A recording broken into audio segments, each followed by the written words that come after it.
The Sony ZV-E10 Mark II versus the DJI Osmo Pocket 3. Two of the best vlogging cameras you can get today. Both of them are complete with a kit and can get you started creating today. But if you can only choose one, which should it be? The photo video beast for a budget, the ZV-E10 Mark II, or 2023's best compact vlogging camera, the Osmo Pocket 3. We'll be comparing these two cameras to help you know the goods, the bads, and everything in between, just so you can get a better idea which of these is the best for you. I bought both of these cameras with my own money.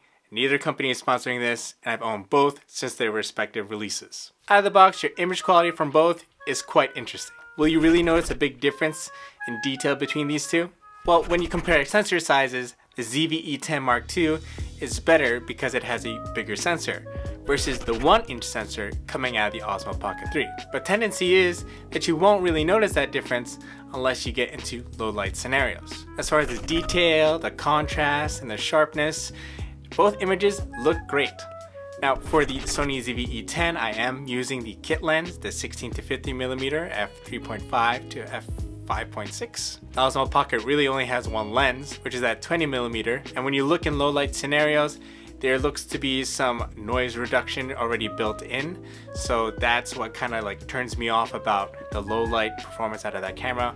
But for the most part, it's still good. Both can shoot at 4K, 4K 60 even, but if you really want some slow motion, the Osmo Pocket 3 can shoot at 4K 120 frames per second, whereas the ZV-E10 does not. As a beginner, you'll be happy that you can shoot auto mode on both of these and still have a good image, but if you're looking to be a little more creative and go advanced, both offer log profiles or HLG, just so you can go ahead and color grade and color correct the way that you like. But even if your image looks good, what about when there's movement involved? Well, that's where we have IBIS versus 3-axis stabilization. IBIS stands for in-body image stabilization, which we have in the ZV camera, versus the Pocket 3 with the 3-axis gimbal. Without a doubt, the Pocket 3 wins in this category, as we're able to go ahead and do things like walk, follow, or even just do a simple tripod shot. The ZV-E10 Mark II does not have IBIS, and it only has digital stabilization. So it's not perfect,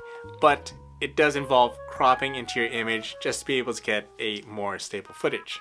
But for me, it's only really good for small movements or just holding the camera in place for a tripod-like shot. In other words, you're the tripod, just holding it still. Between these two cameras, if you think you're gonna do a lot of movement and you want a little bit more like immersive experience, this Pocket 3 is gonna be your best bet. Now, just because the Sony ZV-E10 Mark II has a bigger sensor, does that mean that the autofocus between these two is quite different? Well, I would say that this ZV camera is slightly better, especially with this kit lens even. But the Pocket 3, especially with all its updates and stuff, it actually holds up pretty well. You wouldn't really know the difference if I probably haven't even said anything. Unless you're really jumping in and out of frame like from far distances, you won't really notice any difference between these cameras.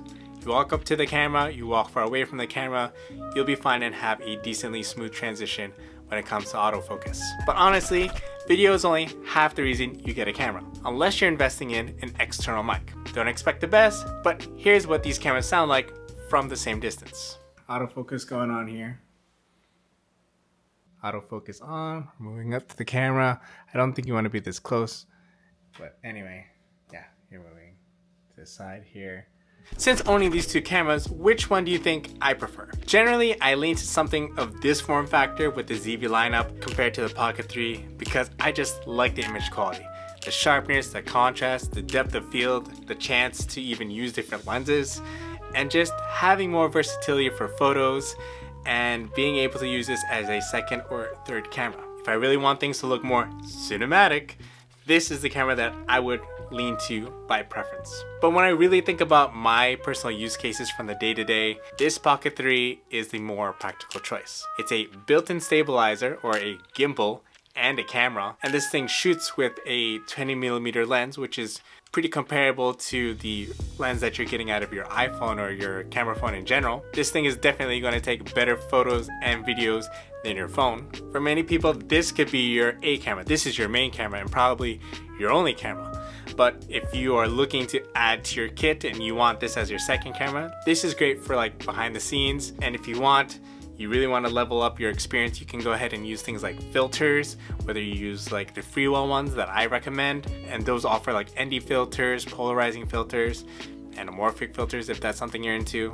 For vlogging, you got the ultra wide lens filter. There's also the extension battery, which you can go ahead and swap in and out, which is something that I only charge on a weekly basis just because of how well this thing lasts me through the days. When it comes to YouTube stuff, yeah, I'll choose this. But when it comes to daily vlogging, this is what I lean more towards. As much as I love these cameras, they're still not perfect. The Sony ZV-E10 does not have a mechanical shutter, which leaves opportunities for banding, or having those bands within your images depending on the lighting situation, especially when it comes to indoors.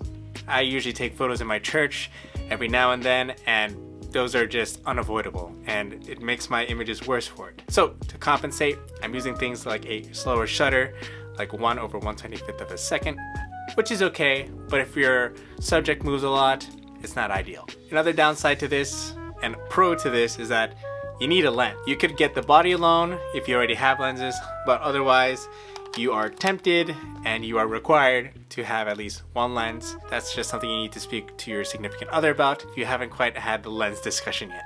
For the Pocket 3, I don't have too much to say about it, except you can't change the aperture and it's one focal length. Yeah, you have the digital zoom, but I'm not a fan of that, and it just kind of like cheapens your images and doesn't look that great to me. So if you're looking to take photos and videos from a wide perspective, this is perfect.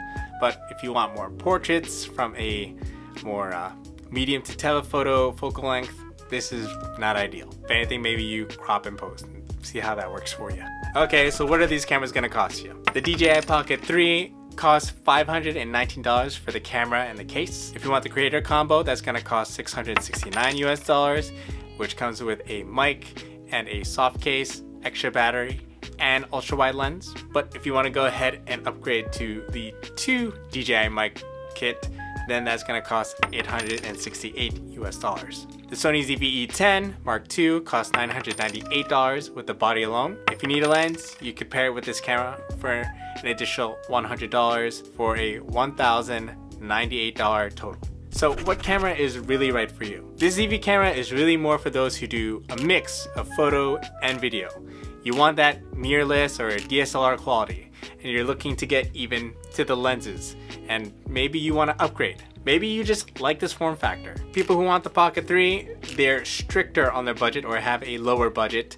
They mostly just shoot videos, and maybe they shoot videos with this and they shoot photos more with their phone, or a combination of both. And maybe you just want a BTS camera if you have a ZV-E10 Mark II already, or something else. In the end, there's no doubt that these tools make excellent videos.